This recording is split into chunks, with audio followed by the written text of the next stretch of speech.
Our next participant is Brother Karthik.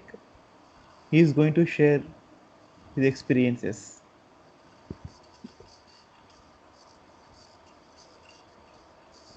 The subject is learning to love him. It's going to be a PowerPoint presentation. Jai Baba Karthik, please unmute yourself and start the presentation. Jai Baba. Jai Baba. I'm just going to start by sharing my screen and Sure. so just confirm if you're able to see a pink screen. Yes, we can see.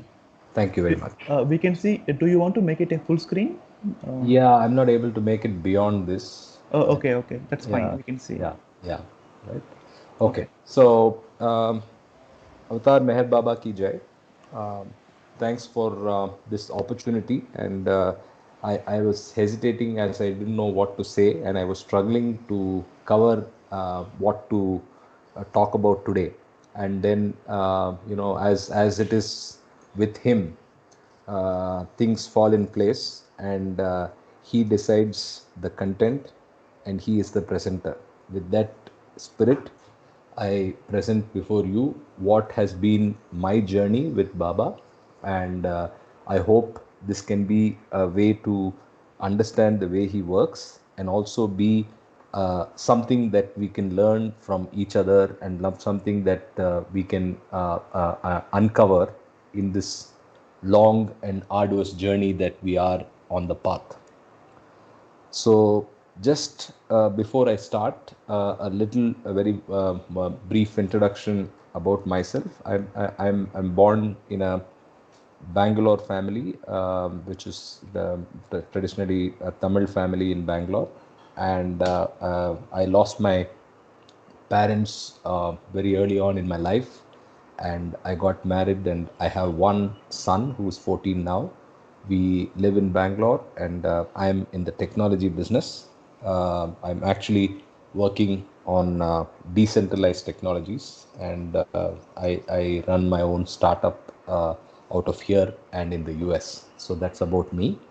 So you will probably at the end of today's meeting understand a lot about my Baba side of the life.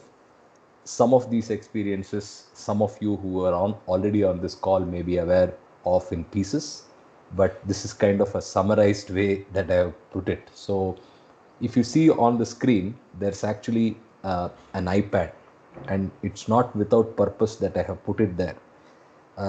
What Baba started, in fact, the tablet, as it is called, in the US, before the name tablet, it was always called slate.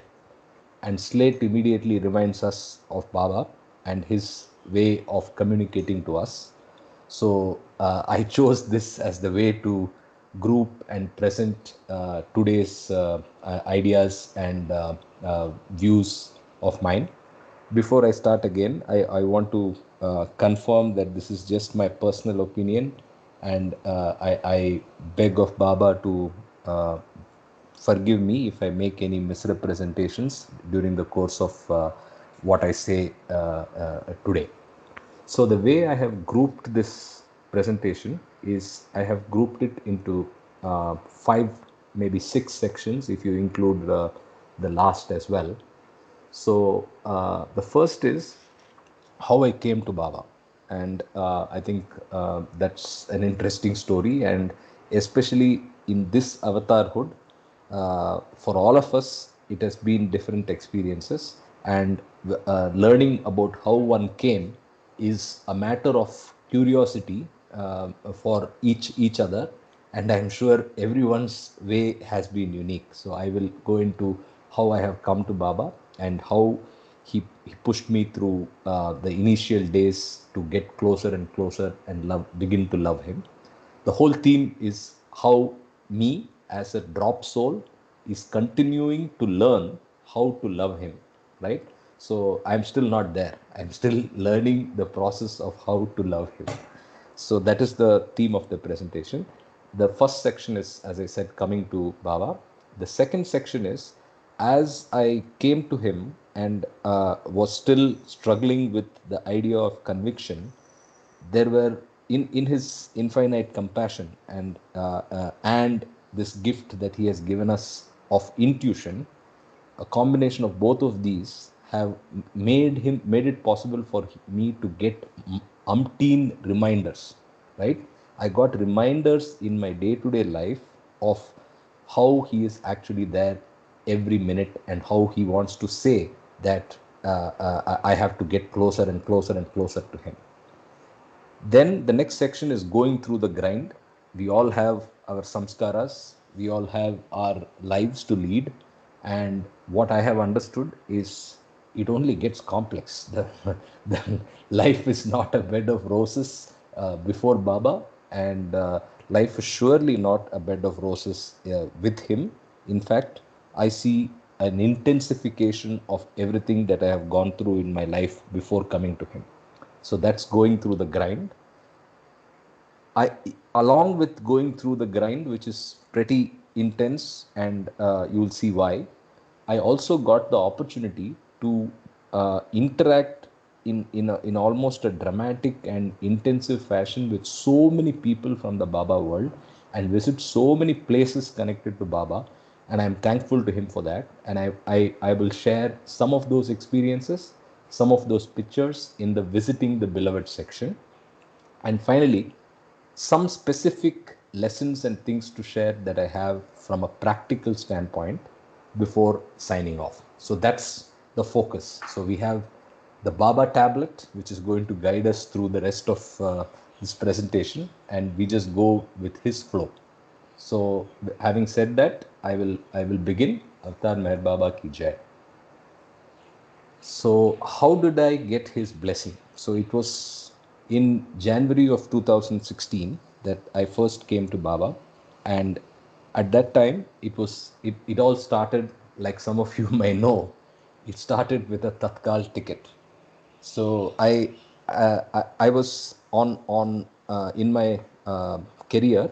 In fact, in my career, I quickly did a lot of things. I went through a rapid growth in my material life, right? So I started with all the weaknesses that one could have from a career standpoint. I started with a undergrad degree from a college which is literally unknown, and I did an undergrad degree which was in those days absolutely not valued, because I did a BCom, and I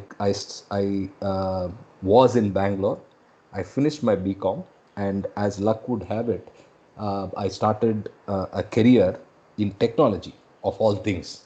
And I did not know anything when I started, but it has been a fascinating experience where I learned the hard way on how to code, how to learn all the aspects of technology completely by on the job training, and did very well for myself. And then it was a dramatic growth in my professional career for the first 10 years of my life.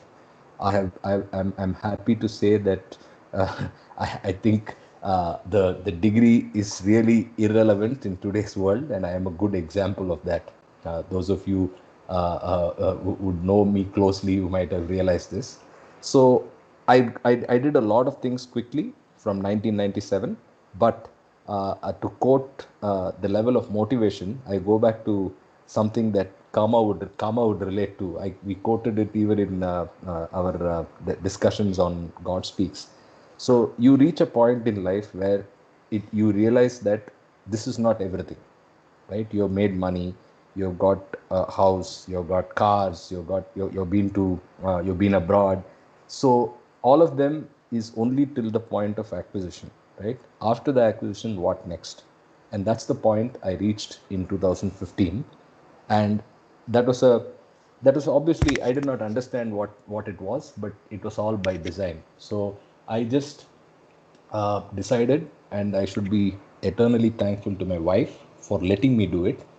So at a particular point in my career, where I was on the board of a company with two partners, there was a board conflict, and I took a particular stand And I came back to my wife one night and said, if my stand is not respected, which is I wanted to basically steer the company in a particular direction, and this was a Dutch multinational.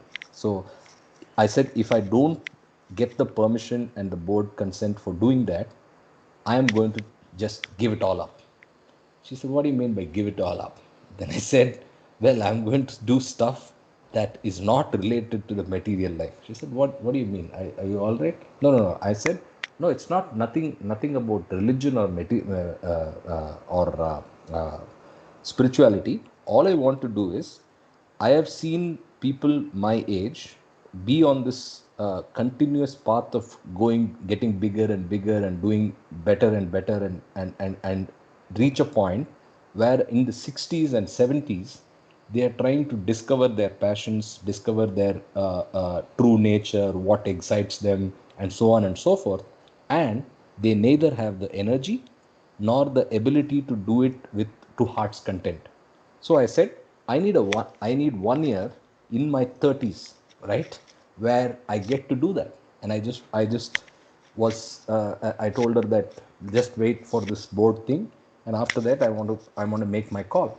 Then she thought about it and came back and said, I don't disagree with your thought process. So as long as you think you can handle it financially, I'm fine with it. Financially, as in we can sustain that phase without any income and all of that. Of course, if you're familiar with how the Westerners are, this is commonly accepted and they keep doing it all the time, right? Sabbatical is a term that came from there. So I said, I'm going to take this sabbatical. Again, as I said, I'm thankful to her for letting me do it. I started it and I did a lot of soul searching. I did a lot of reading and a lot of frugal travel. So I did the Datta places. I went to, I read autobiography of a yogi, Paramahamsa Yogananda. Then I learnt meditation, Kriya Yoga. Then this again, everything I went, to the because I had the ability to spend time, right? So I went deep into it. I went to Calcutta. I went to Ramakrishna Paramhamsa, the Ramakrishna Mission. I went to the Ananda centers in Calcutta. Then went to Puri, and basically was on this trip. And what on that journey along the way, my neighbor and godmother Sujini, whom many of you know, had a bereavement some time back, and she was trying to uncover how it happened and also try to get some answers from something that's not in the material world. So she was trying to find answers, and then I gave her some books, and lo and behold, one after another, she actually hit upon Sounds of Silence by Nanu Mrigar. And she read the book in, I think, 2015. She read the book and came to me and said, I want to go to Mehrabad. And I said, yeah, go. You have all the time. Have fun. And I mean, that's all I said, because it didn't make any difference to me. And I know she has done quite a bit of the spiritual shopping as well. I was very supportive of her plans, and she said she's going via Pune. I did the ticket bookings, and it never budged on the waiting list. And she kept checking every morning. And after a point, I said, you know what? I'm anyway jobless and free all day. So and I don't trust the IRCTC online system. So I'm going to go to the railway station, physical ticket, and stand at 1 a.m. or 2 a.m. in the morning, so that I am right in the front of the line, and I will get you a Tatkal ticket. And then wait a minute, I'm this jumping bean. She calls me jumping bean. Okay, so I'm this jumping bean. So I said, oh, by the way, I'm taking all this effort to get you this ticket, so I'm also going to book a ticket and come with you. She said, are you sure? And I said, yes, I am. I mean it. If you're comfortable, I'm comfortable. Then she said, yeah, you're fine to do that. And exactly one day before the journey of the train, I went to this in 3 a.m. in the morning with a flask of green tea. I went to Cantonment railway station and got the ticket. I was the first. So 10:01, I was out with 2 tickets in hand. And during the as we were waiting for this journey, Auntie made it a point to say, you know what, I agree that you're being true to your nature of being a jumping bean, You're welcome to come with me. I don't have a problem. But at least read a book, at least know what this is. Then I reluctantly took Sounds of Silence and just, I'm a quick reader. So I just finished it. And quite honestly, I was unmoved, right? So I just thought for those of you who read it, you'll relate to what I'm saying. I just thought it was somebody rambling about obviously what is a very serious and profound loss for her personally, right? And I could not relate to the things that were being said there. That was it. And that's where one of the most profound influences in my life has been my brother, who was into Vedanta. And he gave me, and he has this magical power of giving the right book at the right time, not just to me and my family, but people who have interacted with him know this. And he has a collection of more than 10,000 books. I have been giving away all the books over the last 4 years. He picked up one book, and the book was actually by Rick Chapman. And he doesn't know anything about Meher Baba, or he's not read him. But he said there is a chapter on Meher Baba, so read the book on Rick Chapman. For those of you who know Rick Chapman, he's actually a Baba lover. So this was a period where he's written on how to find a master. And he's written about multiple, I may be getting the title wrong, but he's written about multiple people, and one of the chapters is about Meher Baba. So I read that as well, that one chapter. And then we came to MPR. I mean, we came on the train to Nagar and went to the Mehrabad. And as I said, by then I was already into some sort of meditation. And the whole thing flipped after visiting the Samadhi. 2 sessions in the Samadhi, I knew this place was special. And more importantly, I went to MPC, where they had some video where of Ababa's videos they were playing in the media center as one of the events, and we both walked down and sat. And I remember distinctly, I was just profusely in tears just looking at the visual of Baba in video for the first time. And I don't know what happened, and I was not able to understand it, but I was profusely in tears, and so was she. And this was in MPC on that visit. So I came back, and I knew something has switched in my life, but I didn't know what it was. And I made about 7 trips to Mehrabad. It was in January that I went first. I was deeply disappointed they don't open for pilgrims till May. So between May and maybe the next April, I was on the drop of a hat. I was going to Mehrabad, and I somehow loved taking Karnataka on the way up. So I always used to take the Karnataka Express, and thankfully, one of my friends, who was a friend of a MP, gave me a bunch of letters signed by the MP. So I could just go give that emergency quota letter and get a ticket the same night. So I was just very happy with that gift of Baba. So basically, I came to Baba like that. And as you noticed, after this first visit to the MPR, the sabbatical became a babatical, right? So it was just Baba's way of getting me to focus, getting me to uncover, and getting me to get closer to him. But as I realized very quickly, it is just the beginning, and it's not a simple and straightforward journey. There's twists and turns and constant challenges for what we know and what we can appreciate, right? So as we went along after the babbatical, I started rediscovering what I should do. And I was very sure I was not getting back to corporate. So somebody gave me an opportunity to start working in a startup kind of setup and so on. And I started with that.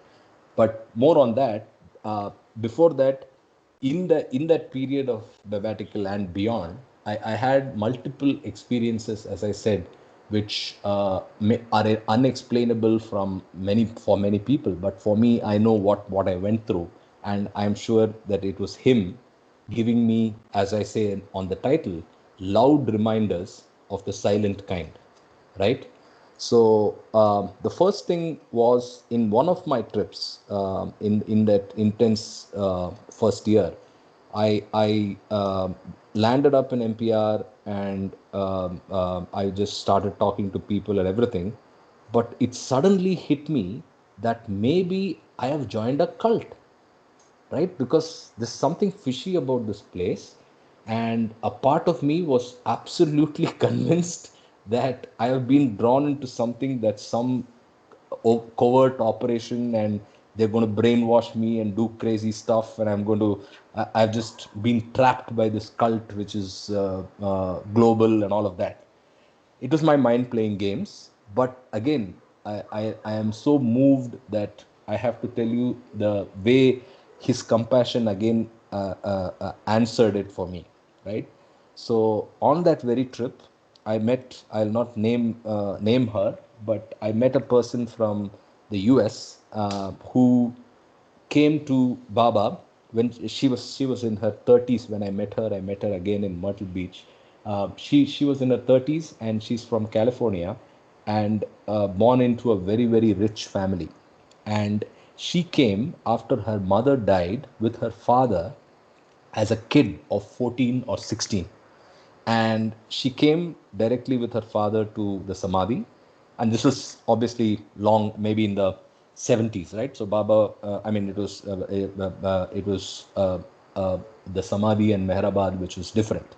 So she came to the Samadhi as a kid with her father, and both of them go to the Samadhi, come out, and then the father, who was this super multimillionaire and power personality, magnetic personality, and people just took notice wherever he went.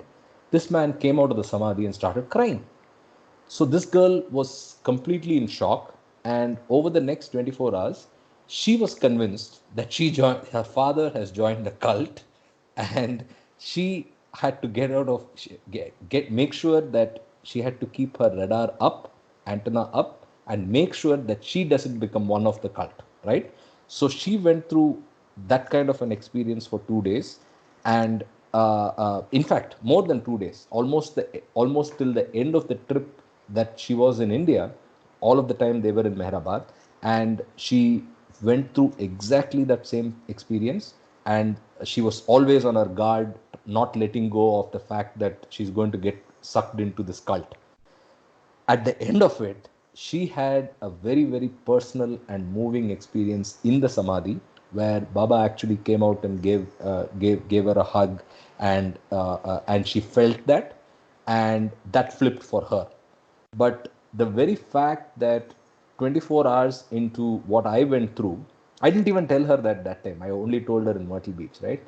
Uh, 24 hours after I got this thought and I was convinced, there was no reason for me to meet her and one on one discuss this at elaborate detail, where she told me all of this. So this was his compassion, and I think that also is one more way where he keeps reminding you. The second thing I discovered in those again intense period is my possible connection was probably through my mother. I realized in NPR through a sequence of events that my mother had physical darshan of Baba, but my mother, in her before she dropped her body, she never talked about it to me, right? So I had to piece together the facts, and the address of my mother's aunt, whose house she went and lived in Pune, is the temporary address of the center of the Pune center when Baba used to have weekly sahvasis. So they used to come to the exact building where I've been to many times, with my mother as well. And that building is now brought down. There's a new building in its place, but they still are. I mean, they're still the same owners. The family continues to own the place. That's where she has had physical proximate darshan of Baba multiple times. She was there for almost a year, and obviously maybe she had some request message, and probably that's the reason I chose her. So that's again and I did not know this when I went to Baba, nor when we went to Mehrabad the first time and all that.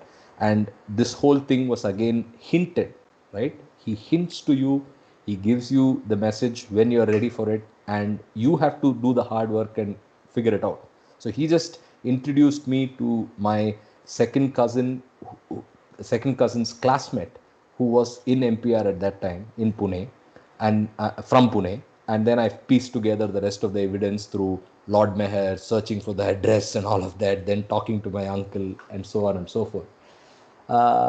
That was one moving experience. The second was he has said, and quite honestly, my initial involvement and love for Baba was all about learning and talking and understanding from others' experiences. Maybe it was my laziness to not get into serious learning of his books. I read a lot of his books, but I did not give the amount of importance that is required for learning deeply and understanding his spiritual message. And I was more interested and fascinated by the experiences. Maybe I was not ready, right? So I went through that phase where I met a lot of people and absorbed from them as to what they went through, right? So in that process, I figured out that he says very clearly, don't deal with anything in the occult. And in spite of that, some during that 1 year, one of my cousins took me to, rather told me about a person who's a channel, right? So somebody like a person who can see things, right? So she came, and I said, yeah, I'd like to meet her. And then we fixed up. I go there, and it was in Chennai, and this channel was supposed to be able to see you and tell about your past and your future, and basically do a reading. So I went to Chennai, and on the way, because the conviction was still very weak, right? So on the way, it hit me. Oh, wait a minute! Baba said, "Don't deal with the occult." Should I go? Should I not go? Then on the train, I said, no, I can't change anything now. I'll be hurting my cousin. And also, it's the ego, right? It's the ego to say, hey, I'm not going to do this because Baba said it. So I said, no, I think we'll just go through the flow and make it happen. So I went. Somebody needs to go on mute, or is there a question? Yeah, yeah, thank you. So I still went ahead to Chennai and met the lady, and I was in a lot of anxiety because I was not sure if I'm doing the right thing. I went down, and the format was I sit at her feet, and then she looks at you and then closes her eyes and starts talking. So she started talking, and she said a lot of things which were amazing. I mean, I did not know that my mother left behind a piece of jewelry which was in my in-laws' place, and so on and so forth, which had to be given away to somebody. And I didn't know about it, but then she knew about it and she said all of it. And I was just hearing all of that, writing down, taking notes, and so on, all the while thinking about at the back of my mind whether I'm doing the right thing. She relayed the fact that I lost my parents, and she asked me a very pointed question. She said, "Have you performed the 60th wedding?" I mean, the in the South there is a tradition where the couple, a married couple, when when the male, the groom, finishes 60 years of his life, they redo the marriage event again. So it's a recommitting of the vows, Shashtiyabda Purti. So she asked me early on, saying, "You've lost your father, I know, but did you happen to do the Shashtiyabda Purti?" And I said, "Yeah, I did the Shashtiyabda Purti for my parents. Both me and my brother did it." Then she said, she kept going. She didn't say anything at that time. And then suddenly she said, by the way, for multiple generations in your family, there is someone in white who's always looking after you. And then my antenna were up. I said, "Oh, that's good." I reached out to the for my phone and showed her Baba's photo, which is actually I should have put that up here. It's a very famous photo all of us know in the Baba world. It's the Washington D.C. snap with Baba and the garland, right? So the garland, and he's sitting down and only till the bust. So I showed her that photo, and believe it or not, she just froze. She froze on the chair, and she said, "He has been here from the time you came into this room. And after speaking to you, I thought it is your father because he had this mush and he was wearing this garland and he was sitting like probably he was in the Shashti of the Purti. So that, because that was the kind of age, right? If you know the Washington DC snap, it's the late 50s of Baba's age. So she immediately thought that was what was the impression that was sitting in front of her, and she thought it was my father. I didn't say what I should have told her. I should have just told her, yes, he is my father. But I'll never forget the infinite compassion that Baba showed by being there, saying, I know you're erring, my son. I know you shouldn't be wasting your time, but don't worry, I'm here. Right? So I am so indebted to Baba for doing that. And then I went back to, I mean, there are multiple incidents. I think I really should, this exercise has been good because I wrote it down, but I should actually write down all of this. Maybe it will make a good ebook, if not a ebook, at least a blog, because this is important for keeping a record of. I came out of my sabbatical, and the first one of the first few consulting assignments that I took up was in Qatar, and maybe the people on this call may recognize what I'm talking about. I went to Qatar, and I had quite a bit of disappointment because suddenly I was not able to use that letter, take the emergency code or ticket and go to Mehrabad. I was doing this like, once in 10 days, once in a week and so on. I couldn't do that anymore. And more importantly, there was no contact with anybody about Baba, right? So there was no sahwasis, no center, nothing in Qatar. And I did a lot of research. I even asked Sridhar uncle, saying, "Hey, do you know if there's anything or anyone in Qatar?" He said no. And after getting there, I complained to Baba, saying, "I think you're being unfair. Why should I come to this godforsaken place? There is nothing that reminds me of you." And I was very disappointed with the accommodation I got. I was really on the verge of taking a flight and coming back. And the very next day, somebody called me and said there is a room that you can take. It's a good property and all of that. I go and look at it. I love it. It's a very nice, airy apartment, and I mean I was just sharing a room, so it's a room in an apartment, and I took it, and I sign up the lease, and I look at the address. The address says Esdan.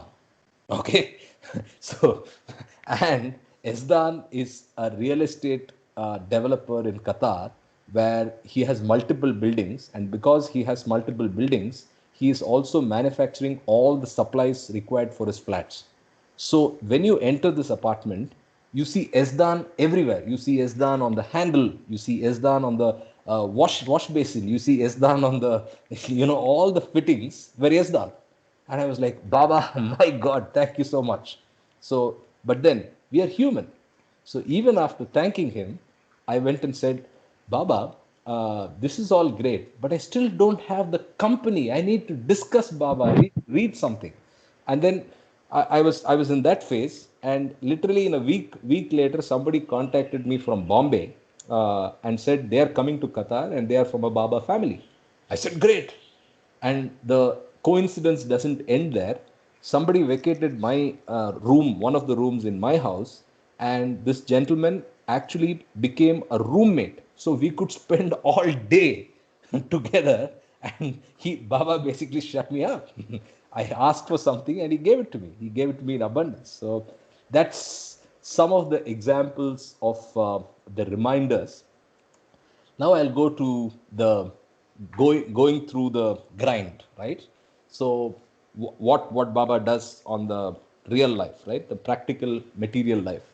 So my experience, if I sum it up, it's like I was on a treadmill, like all of us are on, and we are running on this on this samskaric plane. And suddenly, Baba came. He walked by. He came next to the treadmill, and then you see the button where you can increase the speed, right? He just did tuck tuck tuck tuck tuck tuck, and increased it by 5 levels, and I'm still running. So everything became complicated, right? So my personal life, my professional life, there was nothing that was straightforward. I was always sucked into complicated situations on the work front. I had very precipitous experience with my first startup after I came back from Qatar. I was actually um, for want of another word, misled, and there was a lot of misrepresentation done about my ownership and so on.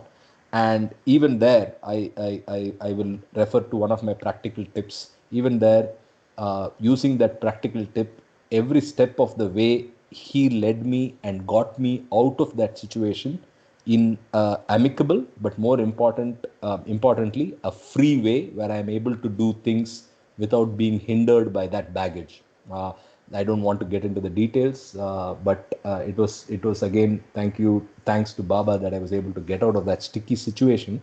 But there was absolutely no reason that I had to get sucked into that kind of a situation. I am a smart person. I take the decisions based on facts. I am always getting into the detail, and I just got sucked in by into a corporate situation like that. Apart from that, on the personal side, things were quite rocky. I had quite a bit of tough time and continue to do that on the home front. There were challenges as my son was growing up, and us, and the big blow that I got 2 years back was my brother, whom I hold very dearly, passed away, and he was 12 years senior to me, and he is probably the greatest influence that I've had, from friends, family, and relatives. So I have basically modeled myself on him.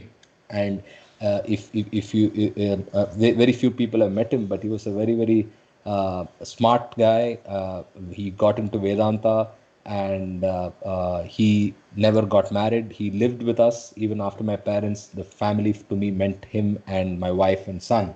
And it's really tragic that he had to go. And my bigger disappointment every time I see his photograph is, it's a pity I could not get him to Mehrabad, right? And I could not, because I was kind of very sure that he will like it once he'll just get drawn once he comes to Mehrabad once. But as luck would have it, he never visited even once. Every time I used to book the ticket, I used to ask him, "Hey, will you come this time?" Right? So he never agreed. So, but that's something I took on the chin, and it's not been easy. He used to. I know what a loss it has been now that he's not here. And from there, I continue to focus on things at work and the family front. And believe me, he's still standing by the treadmill, and his fingers are still on that button. He keeps pushing it up. Now I am reconciled, and I have my spirits on top, so I never let this bother me. And I know that all of it is anyway illusion, and I'm just going to deal with it as though he is there with me, and I won't fall off the treadmill. I'll keep running. That's it. So that's the way I look at any challenge that comes into my life. And if people who know me closely, I thrive in a moment of crisis, right? So you give me 100 things to manage together, and I will be at my best. You give me 100 days to do one task, and I'll be lazy about it. Okay, you give me 100 tasks to do on one day, and all of them are important, I'll get it done. Okay, so in that sense, I'm just waiting for how far this treadmill will run and how much speed he will keep increasing. Baba, do your bit, do what you're doing, and I will keep with you, and I will keep running. So that's on going through the grind. From there, I thought we should also, instead of just making this a boring thing without visuals, I also wanted to show you how the treadmill also made me see him in many places, right? So my job makes me travel, at least if I do an average, it's about 4 days a week, or at least 10 to 15 days at a minimum per month. For long periods of time, I'm in the US. I have a house there as well, and so I'm always on the run. And even within the US, I keep traveling. So But one thing has been constant. Wherever I go, I first thing I do is Google that place and Meher Baba, right? So and figure out what I can do from a Baba standpoint in that place. I'm thankful to him for giving me this opportunity to go to so many places. Some of them were not on my work path, but then I kept going and tried to see. So wait for that speed on the treadmill. All of you will also get to do this along with your work. So I've read so much about Myrtle Beach. I went to the US in 16 after almost 4 or 5 years. I had not been to the US for 4 or 5 years because I was on the sabbatical, and before that I was not really active with a US standpoint. So when I started reading about Myrtle Beach, my first thing was, hey, I should go there. So in September, when I was asked to go for 2 weeks to the US from my for some business, I said I will go on only one condition. I'm ready to go to the US, but I need 4 days off. At the end of it, obviously, that was at a time where I still couldn't take my decision. So I made this precondition saying I'll do the 2 weeks, but I need 4 days off. Okay, they said, what are you doing? You're visiting a cousin or something? Yeah, I'm doing something. I need 4 days off. And I made my flight bookings and went to Myrtle Beach. And I must say, it to all of us who can and who are able-bodied and can financially afford it, we should try to keep that as an ideal. He has not said it lightly when he said, it's my home in the West. And secondly, you can feel his presence all around. And more importantly, the whole history of the place and how it has come to being is a tribute to the way he works, right?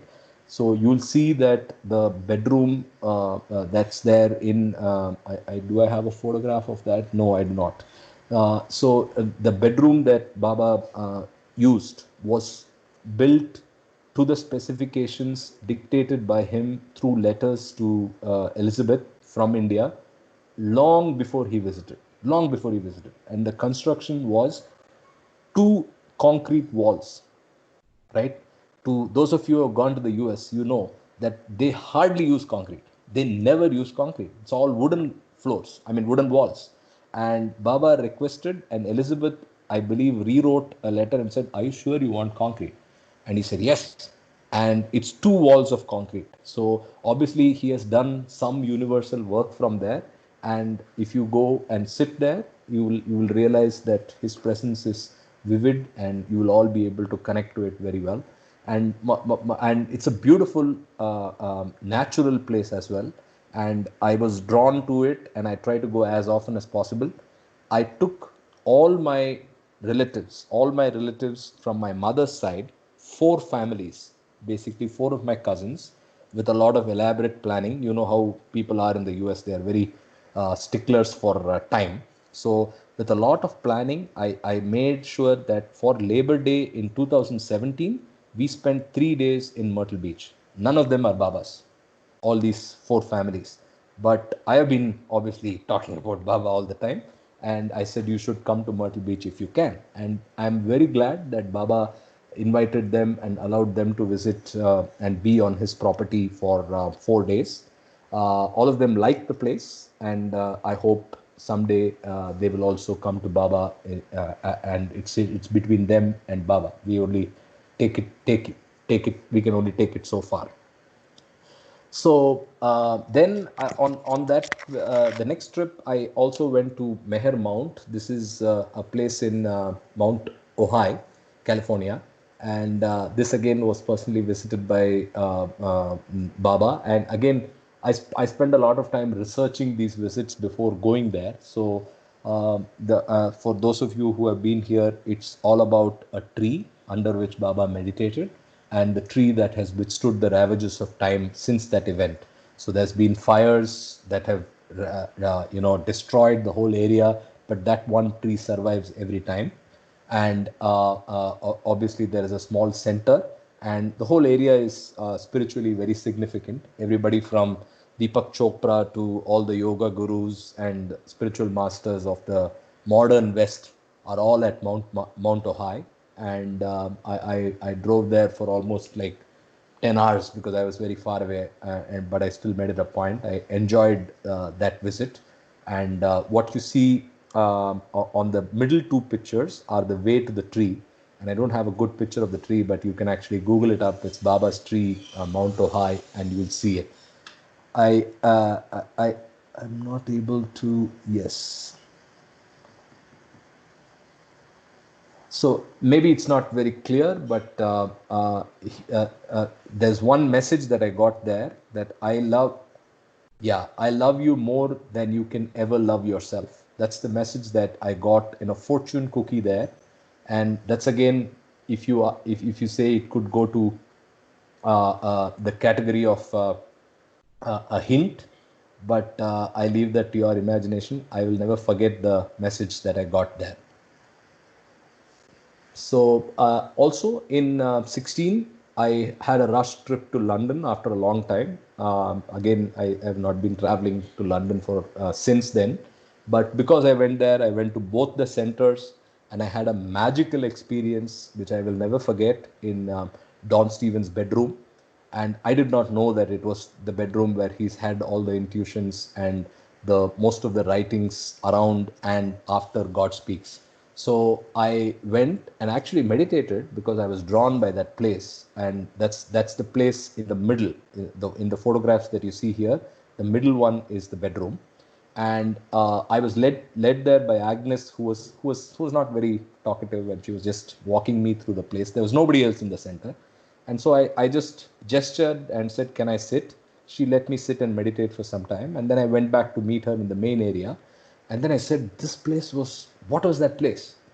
And then she said, many people have had that experience. It's Don Stevens' bedroom. So I think he has his ways of showing you what he has to. The photo on the bottom right is the way you enter.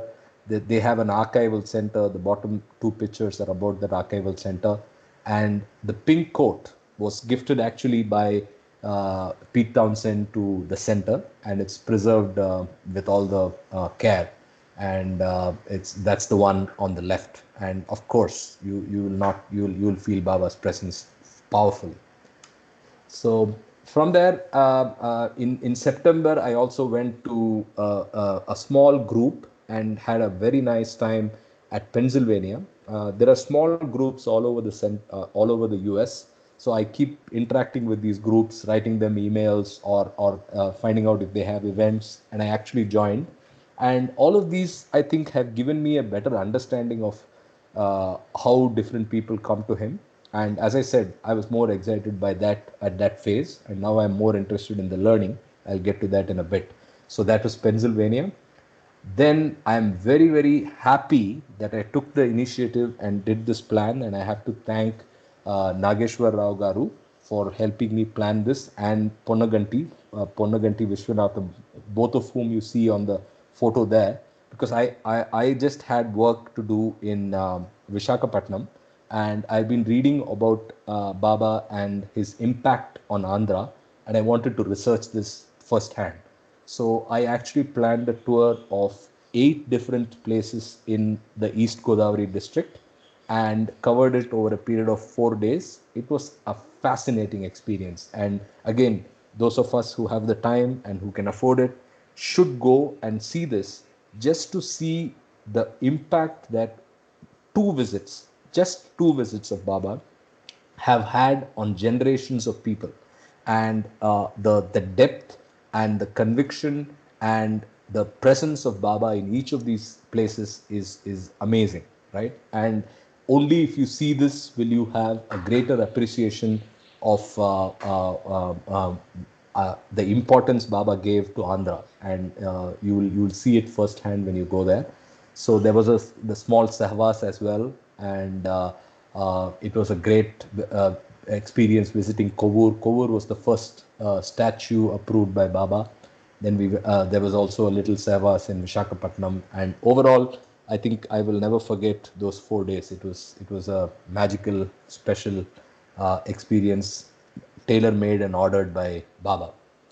I also went to the accident site in Prague, which is the photograph on the second top is the actual accident site. And I drove all the way almost 7 hours from where I was. I had a meeting in Dallas, but I drove all the way to get to this. And what you see on the right bottom is the entrance to the facility. It's been completely modified now, but it was a very small nursing facility that housed Baba and Mehra and the people impacted by the accident.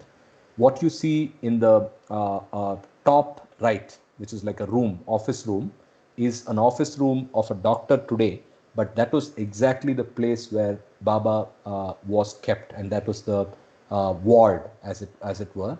And this photograph on the right, Baba's photograph, is inside there, and you can easily feel his presence, right? So this is also something that I'm thankful that Baba gave me the opportunity to visit. And from there, of course, more Andhra. I keep going to Hyderabad, so I covered Jubilee Hills, Kojaguda Caves. The caves are very nice, and it's for those of you meditating, you'll see what I mean. If you go there and spend time, you will feel you'll be in Baba's presence. I also went very recently to Sufism Reoriented. Again, it's a labor of love, lots of money and care and attention to detail has gone into building this beautiful piece of art and a place for community for the Baba world. It's really, really beautiful the way they've done it. And so that's in summary some of the places and centers that I went. I thought that will give you a glimpse of how he has been kicking me everywhere. Now let's come to the tough part. So what has this drop soul learned, right? So in the last 5 years, what I have learned at various times and put to practice maybe badly, very honestly, because I'm not so good to, and I'm not dishonest to admit that I do it well. But I think the lessons that I have learned is we have to first resign and leave it to him, right? Leave everything to him. And that's easier said than done. And we are all constantly thinking of our ego selves and constantly thinking that there is a smarter, easier, faster, richer alternative. There is none. There is only what he wants you to do, right? So I think the more of doing that, the more of resigning to that is going to make our lives easier. Remember, he's just by the treadmill. He has his fingers on that button. So he's only going to make it tougher for you. So leave it to him and just run, run, run.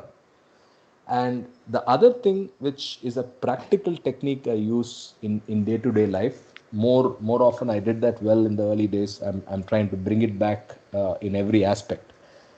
Uh, if in a public or a private interaction or a conversation or a meeting or even here as we are doing this discussion, just imagine that he is next to you. Physically he is next to you and he is witness and he is party to whatever you're doing. Then just ask the question, would you do what you're doing? And that is easier said than done, but is a powerful and obvious way of bringing him into your life. And I've done this in different contexts, and I was very touched by what Pawan was saying because it was similar last week, right? And that works very well. So just think he's sitting in one of the chairs in your meeting room, and then do what you're doing. And then there are two things that will happen. One is obviously you will do the right thing. Second, you will have a unknown source of energy and confidence that comes because he's in the room, right? So that I have put to practice well in the years. I kind of let that go. I'm going to try hard to bring that back into my life because that really makes it easier. Second is, the second big thing is I always intuitively or instinctively stay away from backbiting. And it's something that we have to consciously do. We have to not get into talking about others. It could be anybody. It could be in the Baba world, outside the Baba world. The moment it is about somebody, just stop. Just stop. There is no need for it. So I think from the beginning I've been like that, more or less, and I would like to continue to be that more and more, and try to stay away from that aspect. This is again a very important, simple but effective way of working off and working on your samskaras. The most profound thing that in all my learning, which I think is the key to a happy or Baba full life, is basically to do something that sounds very simple. You have to align three things: the thought, the word, and the deed. What comes as a thought, try to stop it at that level. Firstly, all three should be the same. That's the first goal, the kindergarten goal. The next goal is to make sure that as many of the reduce the thoughts, and reduce thoughts to get into words, and reduce those words to get into action. Very, very easy to say, but just try to apply this one thing in your day, and it's so difficult, because we are the biggest hypocrites in the world, all of us. And if we just do this one thing carefully and consciously, I guarantee all of you will be much faster on your spiritual journey. So I think this is one thing that I'd like you to reflect and think on. So as I said, it may look very simple, but it's a very powerful thing that I am still dealing with, and I'm still working on it. And as I said earlier on, the focus on absorption and learning His word is important as people on the path. I know his initial, there are different ways for different people. People who come to me and ask, oh yeah, so you're into Meher Baba, so tell me what I should do to be on the path. I tell them only one answer. I say this is the only master that doesn't have a program. The program is defined between you and him. Go talk to him. This is my standard answer.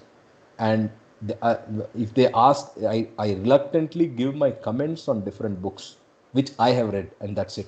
I do not volunteer beyond that, because quite honestly, the avatar knows what to do with each person, and it's a custom program. There's nothing that's boilerplate here. But having said that, as lovers of Baba, I think reading his books, all his books, is important.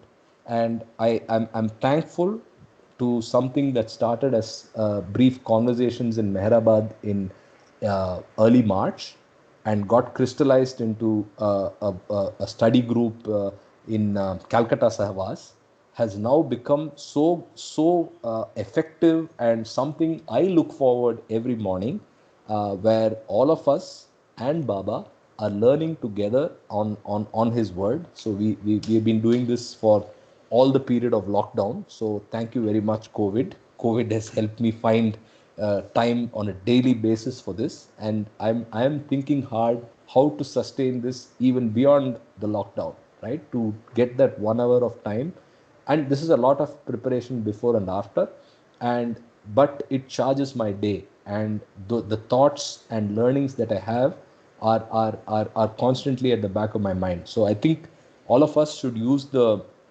lockdown as an opportunity to see how we can better plan our days, better plan our time, and bring more of Baba into our lives, and more of learning Baba.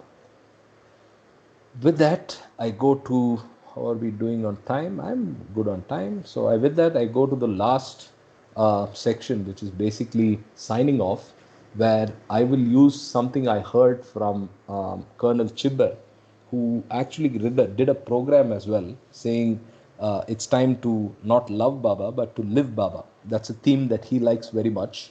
And I think that's a good theme for Baba lovers to think about and incorporate in their daily life. It's time for us to Jio Baba, not merely Jai Baba, right? So it's time for us to Jio Baba. So he's converted the Live Baba to Geo Baba, which I like to. And I wanted to end with thanks to all of the hosts and organizers of this for all the efforts. And thank you, Narmada ji, for translating this at the end of this. Stay safe, stay with Baba, and Avatar Meher Baba ki jai. Avatar Meher Baba ki jai. Thank you, Karthik Bhaiya. It was very nice. Yeah. Thank Thank you. you for putting it all together. Yeah. Sure, thank you. I'm just Yeah. going to end the session. Sure.